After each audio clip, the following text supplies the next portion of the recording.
Domestic bliss. It wouldn't be the same without mains electricity. Nice lamp! The first thing you need to know is how to wire a plug. I know everything comes with a plug attached these days, but you need to know for the exam. A plug cable has 2 or 3 wires inside a plastic outer cover. The wires are made of strands of copper twisted together, because copper is a good conductor of electricity. Plastic is used for the cover because it's a good insulator. The wires are colour-coded. Blue is called neutral, brown is called live, and green and yellow striped one is called the earth. The plug has a tough plastic case, so when you push the plug into a main socket, you don't get fried. The 3 pins are made from brass because it's strong and a good conductor of electricity. It needs to conduct the electricity from the socket to the wires and ultimately to your hair straighteners. 1 pin is a bit special. It's linked to a fuse. The fuse has a small wire inside that will break if the current gets too high. It's a safety thing. So instead of blowing up the whole house, you just blow the fuse. The last bit to look at is the cable grip. This is to grip the cable. But it needs to grip the outer sleeve of the cable, not the little wires inside. So which wire goes to which pin?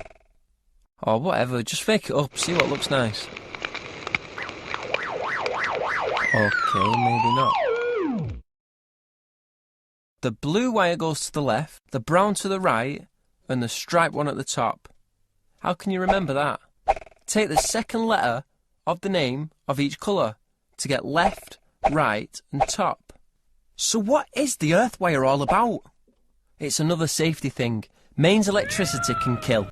Here's how the earth wire works. Suppose the live wire inside your cooker comes loose and touches the metal case. And then you touch the case. No!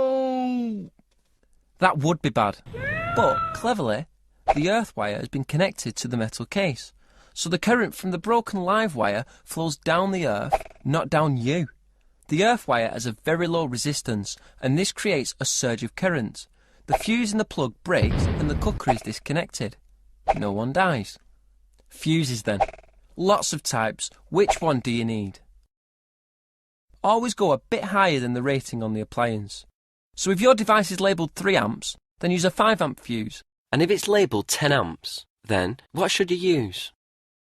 If it's 10 amps, then you need a 13 amp fuse. If you put a 3 amp fuse in a 10 amp appliance, then it'll blow as soon as you turn it on. Somewhere at home, you'll find the box where electricity comes into the building. This box has fuses or circuit breakers, which are another safety thing. Circuit breakers work in a different way to fuses but do a similar job. If the current goes above a set limit, the electromagnet pulls out the iron bolt and that opens the switch. Power is measured in watts. Power equals volts times amps. So a CD player using 5 amps from mains electricity at 230 volts will use 1,150 watts of power. Above 1,000 watts, we use kilowatts. So 1,150 watts is 1.15 kilowatts. In the exam, you might be asked which fuse to use in certain cases. For example, which is the best fuse to use with a 1.15 kilowatt electric fire at a potential difference of 230 volts? First, we need to work out the current.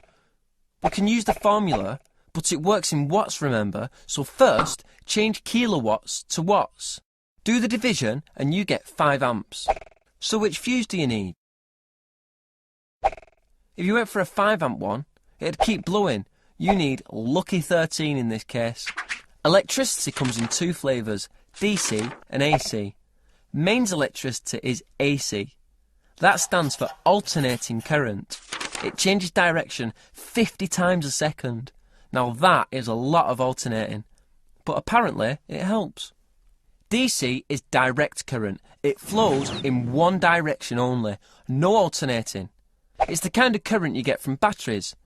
The bulky plug on mobile chargers converts mains electricity from AC to DC to charge your phone. Nice pizza!